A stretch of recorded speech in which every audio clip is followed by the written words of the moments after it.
আমার সেই দ্বিতীয় বিশ্বযুদ্ধের কথা মনে যাচ্ছে এবং আস্তে আস্তে অ্যালাইজ ফর্মেশন হয়ে যাচ্ছে এবং যুদ্ধের দিকে কিন্তু পৃথিবীটা এগাচ্ছে। ইসরায়েলের যেটা বক্তব্য সেটা উড়িয়ে দেওয়া যায় না যে এতগুলো আরব দেশ আছে, তারা কেউ বলছে না যে ইসরায়েলকে ধ্বংস না করে আমরা থামবো না, খালি ইরান বলছে। তো ইরানকে আমি যদি ধ্বংস না করি তাহলে আমি নিজেই ধ্বংস হয়ে যাব, একটা বিরাটভাবে অশান্তি লেগে যাবে। কারণ যদি সেই জায়গাটাতে একটা বড় চিন্তার ব্যাপার আমেরিকার জন্য এবং বেশি পৃথিবীর জন্য, পৃথিবীটা আর পৃথিবী থাকবে। 2022 সাল থেকে চলছে ইউক্রেন এবং রাশিয়ার যুদ্ধ এবং এখনও পর্যন্ত চলেই যাচ্ছে। ইতিমধ্যেই আবার নতুন করে শুরু হয়ে গেল ইসরায়েল এবং ইরানের বিবাদ এবং তার ফলে ফের যুদ্ধ।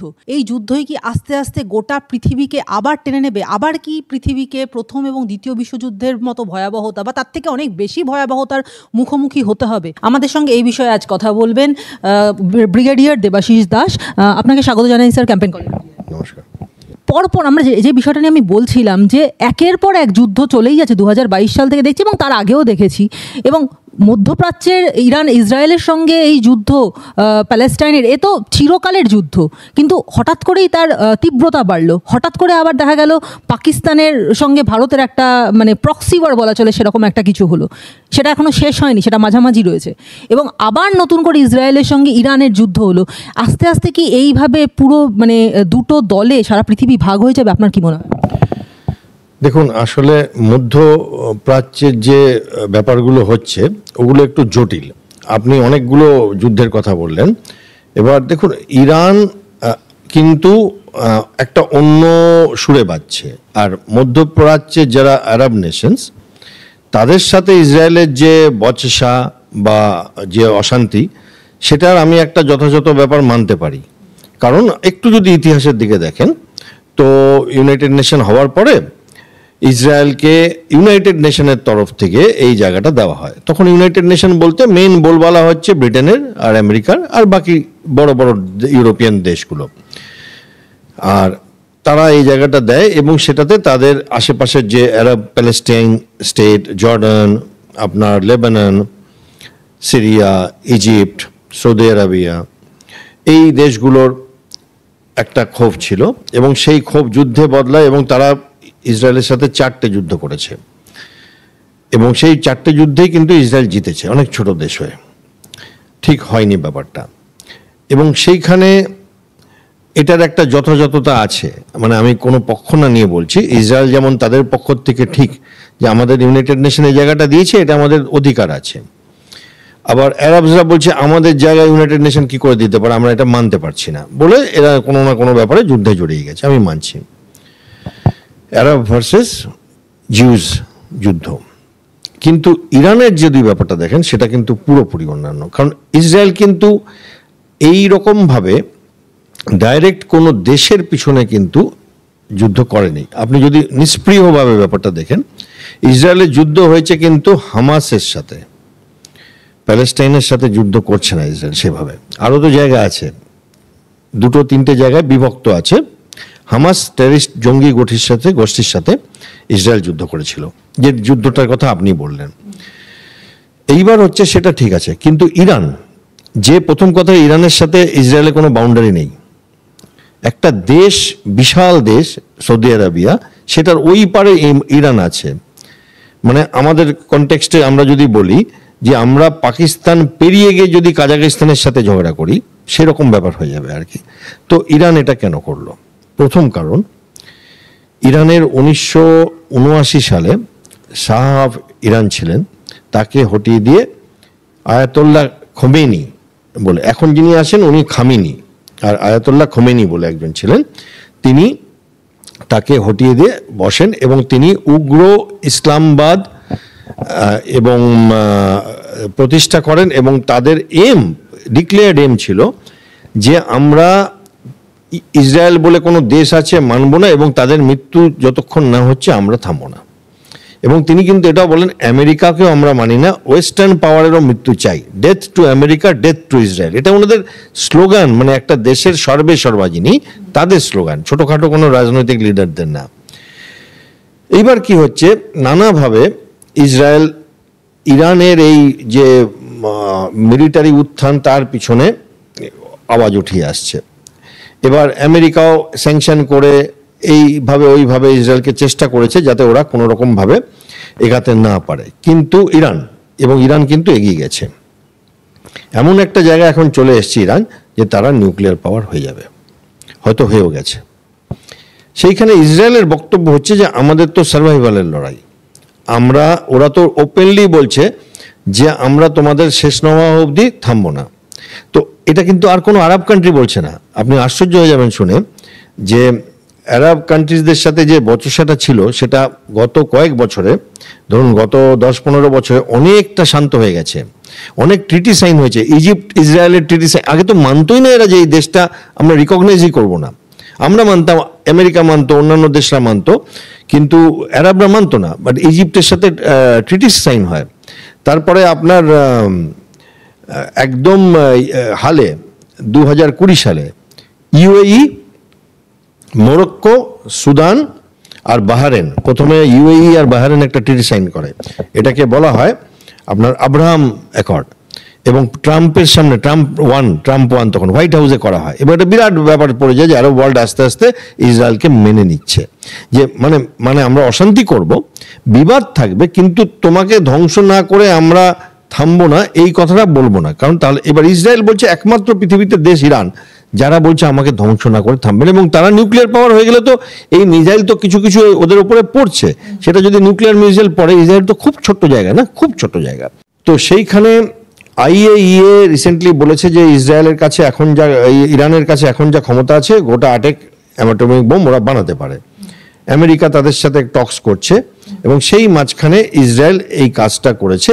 ও স্পেসিফিকভাবে নিউক্লিয়ার সায়েন্টিস্ট আর যেই সব মিলিটারি অর্গানাইজেশন এই নিউক্লিয়ার এবং প্রক্সি বলে আমাদের, মানে টেররিস্ট অর্গানাইজেশনের সাথে ডিল করে, যারা ইসরায়েলকে হয় টেররিস্ট অর্গানাইজেশন বা নিউক্লিয়ারের করে ব্ল্যাকমেল করে ডিল করছে, তাদেরকে ও সাজা দিয়েছে ইসরায়েল। ইরানের আমার মনে হয় এই যুদ্ধে না জড়ানোটাই ভালো ছিল। সেইখানে ইরান জড়িয়েছে কারণ ইরানের ব্যক্তিগত কিছু ব্যাপার আছে। তারা চাইছে, যেহেতু ইরান একটা শিয়া মুসলিম দেশ, আশেপাশে সবাই ইরাক ছাড়া সুন্নি মুসলিম দেশ, শিয়া দেশ তো খুব বেশি নেই। এবার আমার মনে হয় ইরান আর আপনার আজারবাইজান, এই তিনটেই দেশ শিয়া দেশ, কমপ্লিট শিয়া, একটু শিয়া আমাদের দেশেও আছে, অনেক দেশে আছে। হ্যাঁ, এবার ওরা ওই মুসলিম ওয়ার্ল্ডের লিডারশিপ নেব, আমরা নিউক্লিয়ার পাওয়ারও হয়ে যাব, এবং তারপরে আমরা পৃথিবীটাকে আমাদের মতো করে সাজাবো। এই ব্যাপারটাতে এত মানে প্রগ্রেস করে গেছে যে ইসরায়েল বলছে যে আমরা আজকে যদি অ্যাটাক না করি তাহলে আমাদের মেরে দেবে, আর কদিন পরে নিউক্লিয়ার বোম দিয়ে আমাদের মেরে দেবে। এবার ইরান কি করছে? ইরান পুরো ব্যাপারটাতে বিশ্বকে জড়িয়ে দিতে চাইছে। ওরা থ্রেট করছে আমেরিকাকে, বলছে যে তোমাদের যত বেস আছে মিডল ইস্টে, আমেরিকার প্রচুর বেস আছে, 18-19টা বেস আছে আমেরিকা, ইউকের, ফ্রান্সের মিলিটারি বেস, বিশেষ করে ইরাকে আছে, তো সিরিয়াতে আছে। তো এবার তারা বলছে যে আমরা তাদের অ্যাটাক করব। আজকে শুনতে পাচ্ছি নাকি যে তেল আভিভে যে মিসাইল অ্যাটাক হয়েছে ইরানের, তাতে শুনতে পাচ্ছি যে ইউএস এম্বাসিতেও একটু আঘাত এসছে।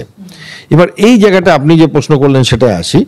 একটা অকাম্য এই যুদ্ধটা, সেটাতে এটা এমন প্রতিটা ঘন্টায় প্রতিটা দিনে জায়গাটা হাতের বাইরে চলে যাচ্ছে, এবং আমার একটা আশঙ্কা হচ্ছে যে পরমাণু যুদ্ধ না হলেও আস্তে আস্তে আস্তে আস্তে দল গঠন শুরু হয়ে গেছে। এখন দেখলাম ব্রিটেন আর জার্মানি তারা সোজাসুজি ইসরায়েলের পাশে দাঁড়িয়েছে। আমেরিকা তো ইসরায়েলের পাশে আছেই প্রথম দিন থেকে, এবং অনেক দেশ অনেক রকমভাবে হয় সাটল সাপোর্ট দিচ্ছে বা ওপেন সাপোর্ট দিচ্ছে যে কোনো একটা পক্ষকে।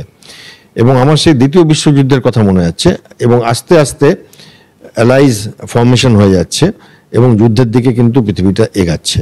এবং ব্রিটেন অলরেডি ওদের ফাইটার জেটস মিডল ইস্টে শিফট করছে, আমেরিকা ওদের ফ্লিট অলরেডি এনে দিয়েছে এই সমুদ্রগুলোতে। এবং এটা একটা বাজে দিক, যেটা অ্যাভয়েড করতে পারলে ভালো হয়, কারণ সাধারণ মানুষ, আপনি, আমরা তো শান্তিতে থাকতে চাই। কিন্তু ইসরায়েলের যেটা বক্তব্য সেটা উড়িয়ে দেওয়া যায় না, যে এতগুলো আরব দেশ আছে, তারা কেউ বলছে না যে ইসরায়েলকে ধ্বংস না করে আমরা থামবো না, খালি ইরান বলছে। তো ইরানকে আমি যদি ধ্বংস না করি তাহলে আমি নিজেই ধ্বংস হয়ে যাব, তার থেকে আমাকে ওর নিউক্লিয়ার ক্যাপাবিলিটিকে অন্তত ধ্বংস করতে হবে, সেটা ওদের জাস্টিফিকেশন। বাট এখন একটু অন্য জায়গায় চলে যাচ্ছে। স্যার, আপনি যেটা বললেন তার থেকে যেটা বোঝা যাচ্ছে যে this is the survival war, মানে ইসরায়েলের জন্য একটা সার্ভাইভাল। তো সেক্ষেত্রে ইসরায়েল দাবি করছে, নেতানিয়াহু দাবি করছেন যে অপারেশন রাইজিং লায়ন, যেটা এই অপারেশনের নাম দেওয়া হয়েছে, সেটা নাকি ইতিহাসের মধ্যে অত্যন্ত সফল একটা অপারেশন হলো। কিন্তু এখনো সফল হলো কথাটা কি করে বলছেন? তার কারণ এখনো তো যুদ্ধ চলছে। কারণ ইরান থেকে পরিষ্কার বলে দেওয়া হচ্ছে যে যতক্ষণ না পুরো সেটেলমেন্ট হচ্ছে ততক্ষণ পর্যন্ত যুদ্ধ থামানো হবে না, অথচ নেতানিয়াহু দাবি করছেন যে operation rising lion is a success. কি করে এটা? হ্যাঁ, দেখুন, প্রথমে একটু বলে রাখি, পৃথিবীতে যত সেনাবাহিনী আছে, আমি কারো পক্ষ না নিয়ে বলছি, একজন সেনা হিসাবে, যে ইসরায়েলি সৈনিকদের ক্যাপাবিলিটি আর ইসরায়েলি ইন্টেলিজেন্স গ্যাদারিং, যেটা যে তথ্য দেওয়া শত্রুরা কোথায় লুকিয়ে আছে এবং টেকনোলজি পৃথিবীতে ম্যাচ করতে পারে খুব কম দেশ, তাদের অতি উন্নত। এবার আসি এই যে অপারেশন রাইজিং লায়ন আপনি বললেন, এটাতে আপনি যদি দেখেন ওরা যে স্ট্রাইকটা প্রথমবার করে, তাতে বেছে বেছে 6 জন নিউক্লিয়ার সায়েন্টিস্ট, 4-5 জন বড় মিলিটারি কর্তা এবং একটা নিউক্লিয়ার রিঅ্যাক্টরের কিছু অংশ ওনারা স্ট্রাইক করে, এবং খুব একটা সিভিলিয়ান ধ্বংস হয়নি, প্রিসিশন অ্যাটাক। তার মানে দুটো জিনিস দেখাচ্ছে ওদের সেই আপনি যদি বিল্ডিং গুলোর ছবি দেখেছেন, বিল্ডিং দাঁড়িয়ে আছে, 2-3টে তলা মিসিং, একটা মাল্টি স্টোরিতে জাস্ট 2-3টে তলা ভেঙে গেছে, বাকি বিল্ডিং দাঁড়িয়ে আছে। আরেকটা জায়গায় আপনি যদি দেখবেন, একটা দেয়ালের মাঝখানে একটা ফুটো হয়েছে, ওইখানটা দিয়ে মিসাইলটা গিয়ে কোনো জেনারেলকে মেরেছে। দুটো জিনিস দেখা, এদের ইন্টেলিজেন্স কি লেভেলে, যে ওই বিল্ডিংটাতে, ওই জায়গাটাতে ওই সময় ওই ভদ্রলোক আছেন, সেটা ওরা জানত। এবং তারা ছোটখাটো লোক না, তারা দেশের আর্মি চিফ, তারা এরকম nuclear scientist, top nuclear scientist. আর দ্বিতীয় হচ্ছে, জানতো এবং জানার পরেও ঠিক সেইখানে মিসাইল ঢুকিয়ে দেওয়ার ক্ষমতা রাখে। এবার আপনি ইরানের যদি অ্যাটাকগুলো দেখেন, ইরানের অ্যাটাকগুলো কিন্তু জেনারেল এরিয়াতে হচ্ছে, মানে একটা বিল্ডিং এ পড়লো, পুরো বিল্ডিংটাই গুঁড়ো গুঁড়ো হয়ে গেল, মানে সেই স্পেসিফিক নেই। তার কারণ আছে, কারণ এত বছর ইরান আমেরিকার স্যাংশনে ছিল বলে নিজের যে যুদ্ধের সামগ্রী সেরকম ভাবে ইরান কিন্তু গুছিয়ে নিতে পারে না। কারণ কোন দেশ তো ইরানকে সেভাবে, চায়না ছাড়া, রাশিয়া ছাড়া সেভাবে কিছু বিক্রি করেনি, এবং ইসরায়েল তো দেবে না কিছু, ইসরায়েলের নিজস্ব ভান্ডার অনেক, বাট তাদের তো শত্রু। মানে আমরা কি আর পাকিস্তানকে ব্রহ্মস বিক্রি করবো? করবো না তো, তাহলে আমাদের মাথায় থেকে। তো ফলে লেটেস্ট টেকনোলজি গুলো ওদের নেই। আছে যেটা, সেটা হচ্ছে একটা ঘৃণা ইসরায়েলের প্রতি, এবং সেই ঘৃণার ইন্ধনে কিন্তু ইরান চলে, এবং সেইটা একটা বড় ডেঞ্জারাস ব্যাপার, যে কিছু না থাকলেও আমরা শেষ হয়ে যাব, বাট অন্য ওদেরও শেষ করবো, যেটা যুদ্ধের দিকে নিয়ে যাচ্ছে। এবার নেতানিয়াহু যে স্টেটমেন্টটা দিচ্ছেন সেটা হচ্ছে যে আমরা আমাদের একটা আঘাত এনেছি, এতগুলো নিউক্লিয়ার সায়েন্টিস্টকে আমরা শেষ করে দিয়েছি, 2টো নিউক্লিয়ার রিঅ্যাক্টরকে আমরা ভেঙে দিয়েছি, এবং এরপরে তোমরা যদি আঘাত না করো তাহলে আমাদের কাজ হয়ে গেছে, এরকম একটা ভাব ধারণা দিচ্ছেন। বাট ইরান সেখানে কি করেছে, হাইফা বলে একটা জায়গা আছে নর্দার্ন ইসরায়েলে, সেখানে ওদের অয়েল অ্যান্ড গ্যাসের মানে ইনফ্রাস্ট্রাকচার আছে, সেখানে আঘাত করেছে। যেই করেছে সঙ্গে সঙ্গে গতকাল ইসরায়েল ওদের অয়েল অ্যান্ড গ্যাসের যে মানে স্টক, সেটাতে আঘাত করেছে, প্রোডাকশন ফ্যাসিলিটিতে না। এইবার ব্যাপারটা কি হচ্ছে, যে ইরান একটা কথা বলেছে, যদি আমাদের অয়েল অ্যান্ড গ্যাস ইনফ্রাস্ট্রাকচারে টাচ করা যায়, কারণ অয়েল অ্যান্ড গ্যাস না থাকলে মধ্যপ্রাচ্যের কোনো দেশই না, তাদের কাছে আর কিছু নেই, এর পয়সাতেই তাদের সব। এবার বলেছে তাহলে কিন্তু আমরা আমাদের আশেপাশে যে দেশগুলো তেল বেচে খায় তাদেরকে আঘাত করবো, ওপেন থ্রেট ইরান, মানে বেসিক্যালি সৌদি আরবিয়া, কাতার, ওমান, তাদেরকে।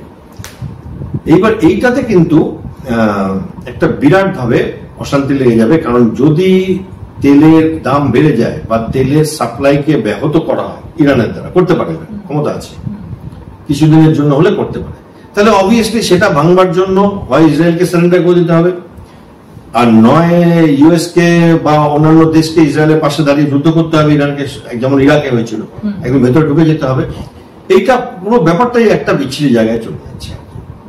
এবং যেটা আমার মনে হয় আপনি যে প্রশ্নটা করলেন, সে তার উত্তর এই কথাগুলোর মধ্যেই লুকিয়ে আছে। স্যার এই যে ইরানের যে মানে হঠাৎ করে এরকম যুদ্ধের মানসিকতা তৈরি হয়ে ওঠা, এটা তো একদিনে হয়নি। কারণ যেটা ইসরায়েলের পক্ষ থেকে বা সংবাদ সংস্থা রয়টার্স জানাচ্ছে যে ইসরায়েল যেটা বলছে, এরা আস্তে আস্তে এদের ইউরেনিয়ামের যে স্টক সেটা বাড়াচ্ছে, যাতে ব্যালিস্টিক মিসাইল তৈরি করতে পারে বা কোন রকম ভাবে পরমাণু শক্তিধর দেশে পরিণত হতে পারে, যেটাতে স্যাংশন লাগিয়ে দিয়েছে এখন আমেরিকা, যে কোনোভাবেই পরমাণু শক্তিধর হয়ে ওঠা চলবে না ইরানের জন্য। অথচ ইরান সেক্ষেত্রে কিন্তু বলছে যে না, আমাদের এরকম কোনো চিন্তা ভাবনা নেই, আমরা দেশের যে বিদ্যুৎ সরবরাহ করবার জন্য, উন্নত করার জন্য এইসবের কারণে এই স্টকটা তৈরি করছি, সাধারণ মানুষকে কোনো জায়গাতেই কোনো সাধারণ মানুষের উপর আঘাত হানার জন্য নয়। অথচ কাজে কিন্তু তারা উল্টোটাই করে যাচ্ছে। কি বলবেন এই বিষয়ে? এটা বড়, আপনি যে প্রশ্নটা করলেন সেটাতে বড় মানে স্পর্শকাতর প্রশ্ন। প্রথম কথা হচ্ছে, ইরান নিউক্লিয়ার নন প্রলিফারেশন ট্রিটির সিগনেটারি, মানে তারা সই করেছে। এবার ইন্ডিয়া কিন্তু আজ অব্দি সই করেনি, পাকিস্তানও সই করেনি।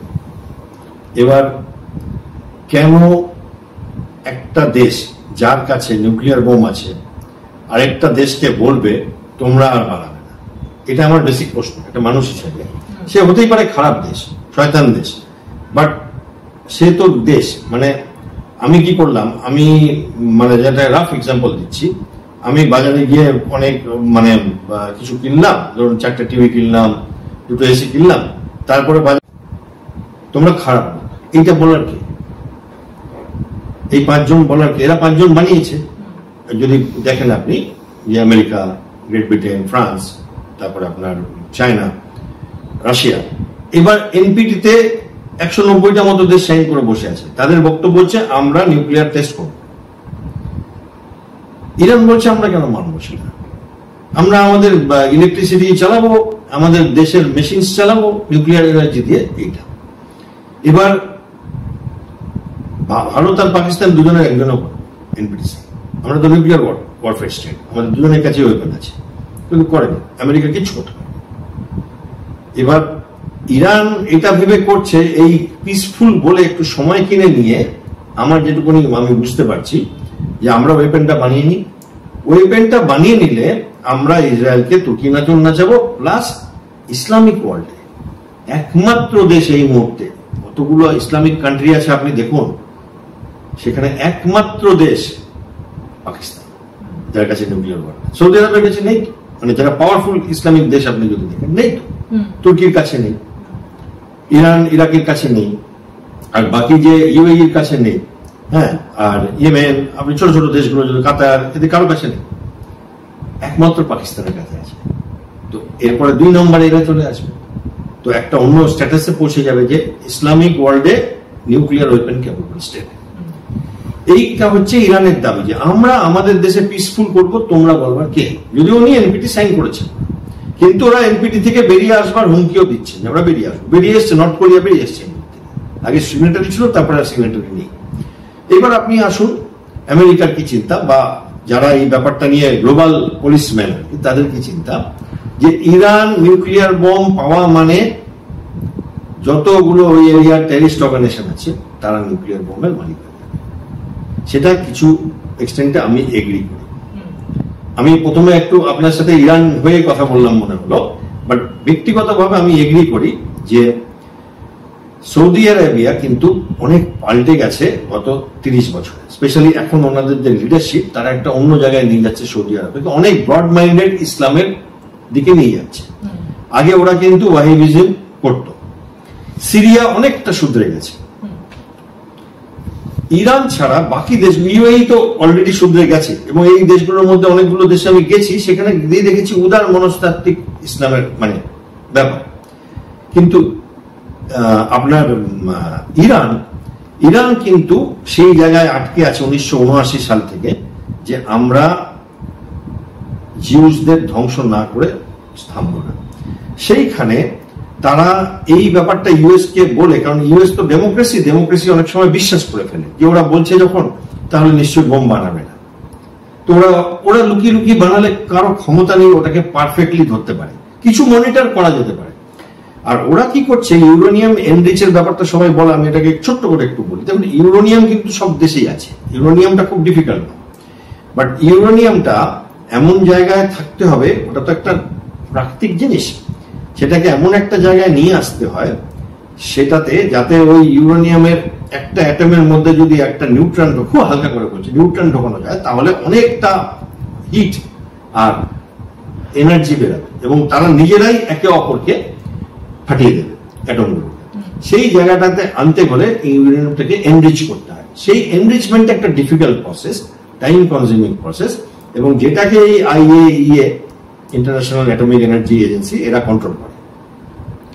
এবার সেখান থেকে যদি ওরা একটা বম বানাবার মতো জায়গায় নিয়ে যায়, 100% কেউ ধরতে পারবে না। একটা দেশের শক্তি তো, সে আরেকটা জায়গায় লুকিয়ে লুকিয়ে একটু একটু করে যদি বানায়।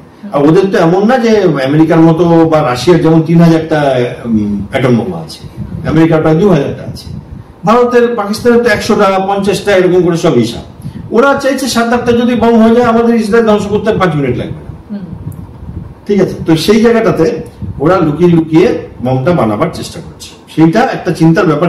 ওরা পেলেই, আপনি যদি দেখেন হুথিরা পেয়ে যাবে, আমার ব্যক্তিগত মতামত, যেটা আমেরিকার মতামত, এবং হিজবুল্লাহ পেয়ে যাবে, হামাস পেয়ে যাবে। তখন কি হবে, এই টেররিস্ট অর্গানাইজেশনের হাতে যদি নিউক্লিয়ার পাওয়ার আসে তাহলে তো হয়ে গেল, তাহলে পৃথিবীটা একটা অন্য মাত্রায় খেলবে। কারণ এখন অব্দি আমাদের দেশে যখন বম ব্লাস্ট হয়, ধরুন কোন টেররিস্ট অর্গানাইজেশন করুক, সেটা মাওবাদী হোক বা কাশ্মীরের কোন লস্করের তৈবা হোক, আমরা কি বলি, আমি আপনি আর্মি নামিয়ে দাও, BSF নামিয়ে দাও, বলি কিনা? এবার যদি তাদের হাতে না হোক, সেই জায়গাটাতে একটা বড় চিন্তার ব্যাপার আমেরিকার জন্য এবং বেশি পৃথিবীর জন্য। ইরানের থেকে এই টেকনোলজি ওরা বানিয়ে বানিয়ে যদি দিয়ে দেয় টেররিস্ট অর্গানাইজেশনকে, তাহলে পৃথিবীটা আর পৃথিবী থাকবে। আমি আশা করি আপনাকে বলতে পারলাম, যেমন আমি আমার ইরানের ব্যক্তিগত অধিকার, তারা কি রিসার্চ করবে, তারা নিউক্লিয়ার ওয়েপন, সেটাতে এই NPT দিয়ে একটা আনফেয়ার। আমার কাছে মনে হচ্ছে NPT আনফেয়ার, এবং আনফেয়ার বলে আমাদের এতগুলো গভর্নমেন্ট হয়েছে, কখনো বিজেপি গভর্নমেন্ট, কখনো কংগ্রেস গভর্নমেন্ট, কেউ NPT সই করেনি। আমরা NPT সই করবো না, আনফেয়ার এটা। কারণ আমরা বানাবো না, তোমরা বানিয়েছো কেন? কারণ NPTর একটা ক্লজ আছে যে আমরা সময়ে সময় আমাদের স্টক পাইলটাকে কমিয়ে দেবো, যাদের কাছে অলরেডি আছে। কেউ কমায়নি, তারা বড় বাড়িয়ে গেছে, বুঝতে পারলেন? ওরা বানিয়ে নিয়েছে বম, এবার বলছে আর কেউ পৃথিবীতে এই 5 জনের কাছে থাকবে, আর কিছু থাকবে না। তাহলে তো এই 5 জনের কাছে সমস্ত ক্ষমতা হয়ে গেল পৃথিবীতে, তাই হয় নাকি? তো সেইভাবে তো দেখতে গেলে হয় সবাই ধ্বংস করো, একসাথে সবাই মিলে ধ্বংস করে দিই, মাটিতে পুঁতে দিই একটা নিউট্রাল জায়গা সমস্ত বম। সেটা তো কেউ করতে চাইছে না এবং সেটা সম্ভবও না। তো ফলে যেমন আমি এটা বললাম যে ইরান যেটা বলছে সেটা হচ্ছে এটা আনফেয়ার, আমরা রিসার্চ করবো, আমরা পিসফুল। আবার পিসফুল বলে ওয়ারের জন্য বানানোটা খুব ইজি, মানে অসম্ভব না, একদম খুব ইজি না হলে অসম্ভব না। তাহলে এবার ইসরায়েলের প্রসঙ্গে একটু জিজ্ঞাসা করি যে ইসরায়েলের যে, আপনি একটু আগে আমাকে বলছিলেন যে ইসরায়েলের যে ট্যালেন্ট বা ইসরায়েলের যে দক্ষতা, মানে দক্ষতা, ঠিক যে কোনো দক্ষতা, যে প্রত্যেকটা যুদ্ধ জয়ের ক্ষেত্রে ঠিক কোথায় কোন জায়গাতে একজন মানুষ বোঝা যে সেইখানে গিয়ে তাকে হিট করতে হবে। সুতরাং কতটা ভালো তাদের মানে আর্মির দক্ষতা রয়েছে, কতটা ওয়েপন দক্ষতার সাথে কাজ করে, এবং সব থেকে বড় কথা ইন্টেলিজেন্সটা কতটা বেশি। সেইখানে দাঁড়িয়ে ইসরায়েলের একটা সেরা বিষয় ছিল আয়রন ডোম। সেই আয়রন ডোমকে পর্যন্ত ইরান আজকে ধ্বংস করে দিয়েছে। এবং যেটা জানা যাচ্ছে রয়টার্সের পক্ষ থেকে, যে IRGর পক্ষ থেকে যেটা দাবি করা হচ্ছে যে ওখান থেকে ইসরায়েলের যে সমস্ত ক্ষেপণাস্ত্রগুলো, সেগুলো নাকি নিজেরাই নিজেদেরকে অ্যাটাক করছে, মানে একটা নেতি আরেকটাকে গিয়ে ধ্বংস করে দিচ্ছে। এইরকম যদি অবস্থা হয়, এই বিষয়টা সাধারণ মানুষের কাছে খুব একটা ক্লিয়ার হচ্ছে না, এটা একটু বুঝিয়ে বলুন। হ্যাঁ, প্রথম কথা হচ্ছে আয়রন ডোমটা হচ্ছে ইসরায়েলের একটা এয়ার ডিফেন্স সিস্টেম। খালি আয়রন ডোম কিন্তু নেই, ইসরায়েলের 3 রকমের এয়ার ডিফেন্স আছে। একটা হচ্ছে বহু দূর থেকে কোনো মিসাইল উড়লে ইসরায়েলের দিকে, সেটা বহু দূরে মানে মহাকাশের আশেপাশে স্ট্র্যাটোস্ফিয়ারে ধ্বংস করে দেওয়ার ক্ষমতা। আরেকটা হচ্ছে যখন কাছাকাছি এসে গেছে তখন ধ্বংস করে দেওয়ার ক্ষমতা, ধরুন 100 কিলোমিটার দূরে আছে বা 60 কিলোমিটার দূরে আছে। আরেকটা হচ্ছে যখন আমার মাথার উপরে প্রায় এসে গেছে তখন ধ্বংস করে দেওয়ার ক্ষমতা। এবার এইগুলোর আলাদা আলাদা নাম আছে। একটার নাম হচ্ছে অ্যারো, একটার নাম হচ্ছে ডেভিড স্লিং, আর একটার নাম হচ্ছে আয়রন ডোম। অ্যারোটা হচ্ছে, ধরুন আমি ইন্টারকন্টিনেন্টাল ব্যালিস্টিক মিসাইল মারলাম, আমি আপনাকে একটা এক্সাম্পল দিচ্ছি। ইরান কোনোভাবে কি কোনো দেশ পান না করে ইসরায়েলকে আঘাত আনতে পারবে? কারণ ইরানের সামনে সৌদি আরবিয়া আছে, আর ইসরায়েলকে ইসরায়েলের ডেপথ হিসাবে যে দেশগুলো আছে সেগুলো ইসরায়েলকে ঘিরে রেখেছে, একদিকে সমুদ্র আর অন্যদিকে যদি দেখেন লেবানন, সিরিয়া, জর্ডান আর অত বড় দেশ সৌদি আরবিয়া। ইরান যখন ফায়ার করছে তখন কোনো না কোনো একটা দেশকে তাকে পার করতে হবে। এবার ইসরায়েলের কাছে সেই ক্যাপাবিলিটি আছে, এয়ার ডিফেন্স সিস্টেম যেটাকে আমরা বলি, সেটা দিয়ে তারা সেটা ওই মহাকাশের কাছাকাছি গিয়ে ওটাকে ধ্বংস করে দিতে পারে 1000 কিলোমিটার দূরে গিয়ে, বা অন্য কোনো দেশের থেকে যদি কেউ লঞ্চ করে। দ্বিতীয়টা হচ্ছে মাঝামাঝি চলে এসছে, ধরুন ইরান থেকে ফায়ার করলো, ইরাকের কাছে পৌঁছালো, ইরাকের ওপর দিয়ে যখন যাচ্ছে তখন ইসরায়েল থেকে একটা গোলা গিয়ে পড়লো, সেটাকে আমরা বলি ডেভিড স্লিং। আর একদম উপরে যেগুলো আমরা সিনেমায় দেখি বা টিভিতে দেখি সেগুলো হচ্ছে আয়রন ডোম। 100% এগুলোর কোনোটা সম্ভব না। যদি 200টা ড্রোন আসে বা 200টা মিসাইল আসে, তো 4টে 5টা 10টা ঢুকে যাওয়াটাকে বলে 100% সেফ। কারণ মানে একটা এরার প্রবাবিলিটি থাকে, তাতে 2% 3% কোনো ব্যাপার না। এবার সেইখানে কিছু ঢুকছে এবং সেইগুলোকে ওরা ধ্বংস করতে পারেনি বলে সেগুলো এই বিল্ডিং ভেঙে দিচ্ছে, এটা ওটা করছে।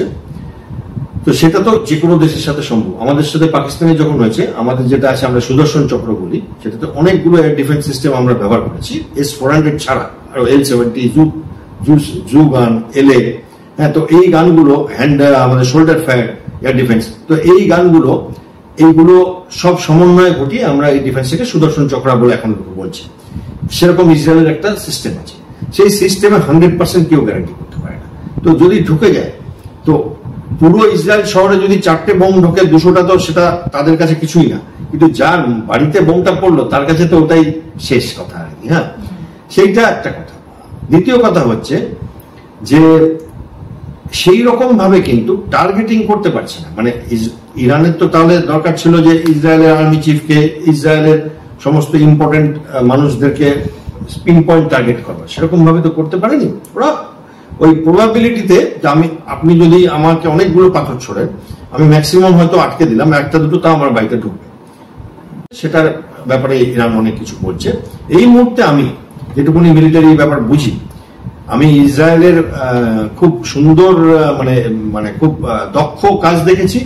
আর ইরানের এখনো অব্দি, কালকে সকালে কি হবে আমি জানি না, এখনো অব্দি ইরানের দেখছি যে অদক্ষভাবে তারা এই ব্যাপারটাতে মিলিটারিলি অন্তত অত্যন্ত অদক্ষতার সাথে তারা ব্যাপারগুলো করছে। সিভিলিয়ান ক্যাজুয়ালিটি বেশি হচ্ছে, সেরকম পিন পয়েন্ট কোনো ইসরায়েলের বেঞ্জামিন নেতানিয়াহু বা কোনো বড় আর্মি চিফ বা কাউকে টার্গেট করতে পারে, চেষ্টা করছে, পারে। তেহরানে হামলার পরপরই কিন্তু পাকিস্তানের পক্ষ থেকে একটা বার্তা দেওয়া হয়েছে, মানে সম্পূর্ণ ইসলামিক ব্রাদারহুডকে রক্ষা করার স্বার্থে, তাদের ঐক্যের স্বার্থে পাকিস্তান বলেছে যে যদি কোনোভাবে ইসরায়েল পারমাণবিক বোমার হামলা করে ইরানের উপর, যেহেতু এখন এই মুহূর্তে ইরান পারমাণবিক শক্তিধর দেশ নয় অথচ পাকিস্তান, সেজন্য পাকিস্তান পারমাণবিক শক্তি দিয়ে ইরানকে সাহায্য করবে। মানে এই পাকিস্তানের এই দাবিটা কি সিরিয়াসলি নেওয়া উচিত নাকি হাস্যকর ভাবে উড়িয়ে দেওয়া উচিত, ব্যাপারটা একটু যদি বুঝে বলেন। হ্যাঁ, দেখুন এই দাবিটা না আমার মনে হয় একটু অন্য হয়েছে, মানুষ অন্যভাবে নিচ্ছে। এই দাবিটা ইরান করেছে যে পাকিস্তান বলেছে যে আমাদের ওপর যদি ইসরায়েল পারমাণবিক হামলা করে আমরা ইসরায়েলের উপর পারমাণবিক হামলা করব। পাকিস্তান কিন্তু অফিসিয়ালি আজকে জানিয়েছে আমরা এরকম কিছু করি। তো পাকিস্তান অনেকদিন আগের থেকে ইরানের সাথে বন্ধুত্ব এবং ইসরায়েলের সাথে শত্রুত্ব করে আসছে, এবং বেঞ্জামিন নেতানিয়াহু এই কথা বলেছেন যে আমার দ্বিতীয় টার্গেট হবে পাকিস্তান। মানে আমি ব্যক্তিগতভাবে অত্যন্ত আনন্দ পাবো যদি পাকিস্তান এই যুদ্ধটা ঢুকে, কারণ তাহলে কি হবে, আমাদের কাজটা অনেক সহজ হয়ে যাবে, ইসরায়েল করে দেবে, আমাদের হয়ে ইসরায়েল করে দেবে। এবং সেইখানে পাকিস্তান কিন্তু অত্যন্ত দ্রুততার সাথে আজকে স্টেটমেন্ট দিয়েছে আমরা এরকম কিছু করি। তাহলে আমার মনে হয় পাকিস্তান এক পা এগিয়ে দু পা পিছিয়ে গেছে, কারণ তারা জানছে যে তারা তো এমনিতেই শেষ হয়ে যাবে। দ্বিতীয় কথা হচ্ছে কি, ইসরায়েলের সঙ্গে কে দাঁড়িয়ে আছে? আমেরিকা। আর পাকিস্তান আমেরিকার সম্পর্ক ভালো। আমেরিকা না থাকলে ভারত তো এতদিনে বোধহয় পাকিস্তানে নিজেদের ঝান্ডাও চালিয়ে দিত। এই মানে লোকে তো বলে যে সিজফায়ারের ব্যাপারে যেহেতু মানে একটা সন্দেহ হচ্ছে যে অ্যাটমিক জায়গাগুলোকে আমরা আঘাত করেছি, আমেরিকা রিকোয়েস্ট করেছিল, তারপরে পাকিস্তান ডিজিএমওকে ফোন করে, ভারত বলে ঠিক আছে থামছি। তাহলে ভারত তো থামার মুডে ছিল বলে মনে হয় না। তো ফলে যেহেতু আমেরিকা একটা বিশ্বের মহাশক্তি, তো তারা অনেক সময় দুটো দেশের মধ্যে যদি এমন জায়গায় পৌঁছে যায় যেখানে সারা বিশ্ব জড়িয়ে যাবে, চেষ্টা করে, এখনো চেষ্টা করছে আমেরিকা। এই ঝামেলাটাকে সামলাতে। এবং যে অ্যাকর্ডটার আমি কথা বললাম, আব্রাহাম অ্যাকর্ড, সেটাও কিন্তু একটা চেষ্টা ছিল, তার আগেও হয়েছে, বারাক ওবামার টাইমেও একটা অ্যাকর্ড হয়েছিল, ওসলো বা এরকম কোনো অ্যাকর্ড নাম। এবার পরপর চেষ্টা করে যায় যে যদি থামানো যায়। আবার অনেক সময় আমেরিকা যুদ্ধ লাগায়, তারা যে কখন কি করছে বোঝা যায় না, কোনটা শান্তির জন্য, কোনটা দেশের সরকারকে পাল্টাবার জন্য। এইবার এইখানে পাকিস্তান আমার মনে হয় ঢুকলে ভারতবর্ষের সুবিধা, পাকিস্তান তাদের শিক্ষাটা পাবে ইসরায়েলের থেকে, এবং আমার মনে হয় পাকিস্তান সেই বুদ্ধি রাখে, তারা এটাতে ঢুকবে না। আমি যেটুকু অফিসিয়ালি এখন অব্দি দেখতে পাইনি যে পাকিস্তান বলছে যে আমরা নিউক্লিয়ার বোমা ব্যবহার করব। ভারতের এই যুদ্ধে, ইরান ইসরায়েলের যে যুদ্ধ, তাতে ভারতের অবস্থান কি হতে পারে বা কি হওয়া উচিত বলে আপনার মনে হয়? আমার মনে হয় এখন যেটা ভারত করছে সেটাই ভারতের অবস্থান হওয়া উচিত। ভারতের নিজের স্বার্থ দেখা উচিত, এবং নিজের স্বার্থ বলতে আমাদের ইসরায়েলের সাথে স্বার্থ আছে, আমাদের ইরানের সাথেও স্বার্থ আছে। ইসরায়েলের সাথে কি স্বার্থ আছে? ইসরায়েলের সাথে আমরা বহু বছর ধরে ভালো সম্পর্ক, মিলিটারিতে এবং অন্যান্য ব্যাপারে আমরা ইসরায়েলকে সাপোর্ট করি, ইসরায়েল আমাদের সাপোর্ট করে। টেকনোলজি আমরা ইসরায়েল থেকে নিই, ড্রোনের ব্যাপারে নিয়েছি, এবং আমরা অনেক কিছুতে ইসরায়েলের থেকে অনেক কিছু ব্যবহার করি। সবকিছু তো বলাও যাবে না, সবকিছু আমরা জানিও না, পাবলিক প্ল্যাটফর্মে আসে না, দেশের স্বার্থে। এবং সেইখানে ইসরায়েলের আমার প্রয়োজন, আমাদের ভারতবর্ষের প্রয়োজন আছে। এবং আপনি যদি দেখেন যে আমরা প্যালেস্টাইন ইসরায়েলের যুদ্ধেতে প্যালেস্টাইনের সঙ্গেও কথাবার্তা জারি রেখেছি, ইসরায়েলের সাথে কথাবার্তা জারি রেখেছি, এবং ইসরায়েল সেটা বোঝে। এবার ইরানের সঙ্গে ভারতের অত্যন্ত ভালো সম্পর্ক আছে, এবং ইসরায়েলের সাথে যদি বন্ধুত্ব থাকে, ইরানের সাথে খারাপ সম্পর্ক নেই, ভালো সম্পর্ক আছে। আমাদের ছাবার পোর্ট ইরানে, সেটাতে মানে ওটা যদি এখন মানে ঘেটে যায় তাহলে আমাদের অনেক লস হবে। আমরা বহু কোটি টাকা আমরা ওখানে লাগিয়ে আছি, এবং আমরা একটা ইকোনমিক করিডর বানাচ্ছি, যেটা middle east economic corridor, India middle east economic corridor. সেটাতে আমরা ইরানকে ব্যবহার করব পাকিস্তানকে বাদ দিয়ে, সেন্ট্রাল এশিয়ান রিপাবলিক আর মিডল ইস্টের সঙ্গে ব্যবসা করবার জন্য। এইগুলো সব নষ্ট হয়ে যাবে, এবং আমরা চাই না ইসরায়েলের সাথে, ইরানের সাথে আমাদের শত্রুতা থাকুক। এবং আমরা এই জায়গাটাতে আমরা দুপক্ষের সাথে শান্তির বার্তা দিচ্ছি, কোনো পক্ষের বিরুদ্ধে কথা বলিনি, কোনো পক্ষকে, পাকিস্তান যেমন ইরানকে ওপেনলি সাপোর্ট করে, আমরা সেরকম করিনি। এবং আমরা এই জায়গাটাতে আমার মনে হয়, আমার ব্যক্তিগত মতামত, যে ভারত দুপক্ষের সাথে ভালো সম্পর্ক মেনটেন করা উচিত, বাণিজ্যিক সম্পর্ক, মিলিটারি সম্পর্ক। এবং এই যুদ্ধে ভারত, এটা আমাদের যুদ্ধ না, এই যুদ্ধে আমরা এফেক্টেড হব যদি তেলের দাম বাড়ে, যদি স্ট্রেট অফ হরমুজ বলে যেটা আছে, ওটা যদি ইরান বা হুতিরা যদি ওটাতে আঘাত আনে, বা আমেরিকার সঙ্গে যদি জড়িয়ে পড়ে এই যুদ্ধে, ইসরায়েল আর ইরানের যুদ্ধে আমেরিকা যদি জড়িয়ে পড়ে, বিশ্বযুদ্ধে যদি এগিয়ে যায়, আমরা এফেক্টেড হব। বাট এটা আমাদের থেকে অনেক দূরে, ফিজিক্যালি বা আদারওয়াইজ আমার মনে হয় না যে কোনো রকম ভাবে এই যুদ্ধে আমরা জবরদস্তি জড়ো করছি, এবং ভারত সেটাই করছে। মধ্যপ্রাচ্যের এই যে দুটো শক্তির লড়াই, তাতে কার অস্ত্র ভান্ডার কতটা বেশি ভারী, এবং কারা কত দিন পর্যন্ত এই যুদ্ধ চালাতে পারবে, মানে এই যুদ্ধ কি দীর্ঘস্থায়ী হবে, এবং এই যুদ্ধে এই দুটো দেশের মধ্যে কার কি দুর্বলতা আছে সেটা যদি একটু বলেন। দেখুন, মধ্যপ্রাচ্য বললে তো দুটো দেশ না, অনেকগুলো দেশ, সংখ্যাটা 10-এর উপরে। এবার কাতার, ইউএই ছোট দেশ, বাহারেন ছোট দেশ, এবং কিছু বড় দেশ আছে সাইজে, যেমন সৌদি আরবিয়া, তারপরে ইরান বড় দেশ। আবার কিছু মাঝারি দেশ আছে, যেমন ধরুন ইজিপ্ট, সিরিয়া, আর ইয়েমেন মাঝারি দেশ। এবার এদের কিন্তু কারো সাইজ বেশি, কারো পপুলেশন বেশি, কারো অর্থনৈতিক ক্ষমতা প্রচুর বেশি। কাতারের অর্থনৈতিক ক্ষমতা বিশাল, হ্যাঁ। আর ইরাকের সাইজ ভালো, ইরানেরও সাইজ ভালো, কিন্তু অত বড় অর্থনীতি না যত বড় সৌদি আরবিয়া। সৌদি আরবিয়ার সাইজও বেশি, অর্থনৈতিক ক্ষমতাও বেশি, এবং যেহেতু মুসলিম ওয়ার্ল্ডে তারা নাম্বার 1 এখন, কারণ মক্কা মদিনাও তাদের কাছে আছে, মানে হাজ তাদের কাছে গিয়ে তো মানুষ করে, ফলে তারা লিডার। এবার সৌদি আরবিয়ার অস্ত্র ভান্ডারে আমেরিকার সমস্ত ফাইটার প্লেন, সমস্ত মিসাইল আছে। আপনি দেখেছেন নিশ্চয়ই রিসেন্টলি হাজের সময় আমেরিকার প্যাট্রিয়ট মিসাইল লাগিয়েছিল ওরা হাজকে ডিফেন্ড করবার জন্য, যাতে কেউ উল্টোপাল্টা না করে, এবং ফাইটার প্লেনস আছে সমস্ত। তো সৌদি আরবের বৃহত্তর মিলিটারি শক্তি, ইসরায়েল একটা বড় মিলিটারি শক্তি, ওই খুব ছোট দেশ, সব থেকে ছোট দেশ কিন্তু বিশাল মিলিটারি শক্তি। ইজিপ্ট ভালো মিলিটারি শক্তি। এইবার বাকিগুলো অত বড় মিলিটারি শক্তি না হলে ইকোনমিক শক্তি, খুব বড় ইকোনমিক শক্তি এবং আমেরিকার সাথে সম্পর্ক ভালো রেখে চলে অনেক আরব কান্ট্রি। এইবার খালি অর্থনৈতিক ক্ষমতা, খালি মিলিটারি ক্ষমতা দিয়ে সবকিছু হয় না, আরেকটা জিনিস থাকে, সেটা হচ্ছে তোমার উন্মাদনাটা কতটা।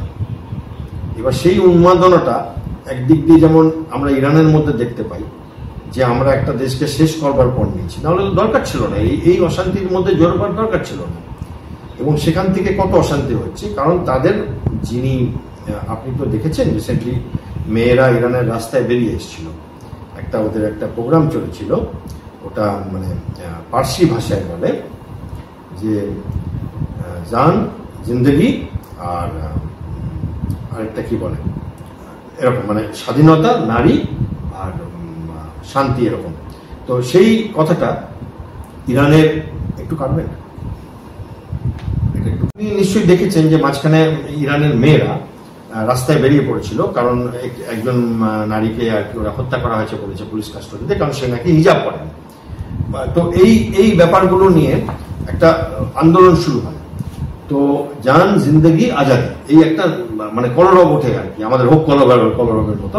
এবং সেইটা নেতানিয়াহু পরশুদিন বলেছেন যে ওদের মধ্যেও একটা তো শোষণ আছে, যে একজন লিডার তিনি একরকম ভাবে তার দেশকে নিয়ে যেতে চাইছেন, সারা দেশ হয়তো তার সাথে নেই, তারা স্বাধীনতা চাইছে, তারা নারী স্বাধীনতা চাইছে, তারা অন্যান্য আরব দেশ বা অন্যান্য মুসলিম দেশের মতো এনজয় করে থাকতে চাইছে। তো সেইখানে আমরা কেন পিছন দিকে চলে যাব, যে একটা পোশাক নিয়ে সারা ইরানে সিসিটিভি ক্যামেরা লাগানো থাকে, যে মেয়েরা কেউ মানে পোশাক ঠিকঠাক করে যাচ্ছে কিনা দেখবার জন্য। তো সেইখান থেকে এই যে মুভমেন্টটা, সেটা নেতানিয়াহু চেষ্টা করছেন ওইটাতেও একটু উস্কে দেওয়ার, যে আমাদের লড়াই তোমাদের বিরুদ্ধে না, আমরা এখন অব্দি সিভিলিয়ান মারছি না, আমরা মারছি এই অত্যাচারী শাসক এবং তার সাংবাদিক আন্দোলনে। উনি বলেছেন অন ক্যামেরা, এবং এই কথাটাও বলেছেন জান জিন্দগি আজাদি। তো ওদের স্লোগান ওনার মুখ দিয়ে বেরোচ্ছে। তো সেখানে একটা মেসেজ দিচ্ছেন উনি একটা সিভিল ওয়ারের দিকে। ইউএসএ হতে চায় যে এই রেজিমকে যদি ফেলে দেওয়া যায়, এমন কাউকে বসানো যায় যে পুরোপুরি পাপেট না হলেও অন্তত আমেরিকার সাথে শত্রুতা করবে না, ডেথ টু আমেরিকা বলবে না, আর পৃথিবীতে একটু শান্তি থাকবে। এবং রেজিম চেঞ্জের তো ইউএস এর ক্যাপাবিলিটি আপনারা জানেন, তো ইউএস তার লক্ষ্যের দিকে যাচ্ছে রেজিম চেঞ্জের, আর ইসরায়েল তার লক্ষ্যের দিকে এগিয়ে যাচ্ছে যে নিউক্লিয়ার ফ্যাসিলিটি ধ্বংস করে দেবো। এবং কোথাও দুজনের লক্ষ্যটা একই হয়ে যাবে, আর হয়তো বাংলাদেশের মতো আবার আমরা একটা রেজিম চেঞ্জ দেখতে পাবো।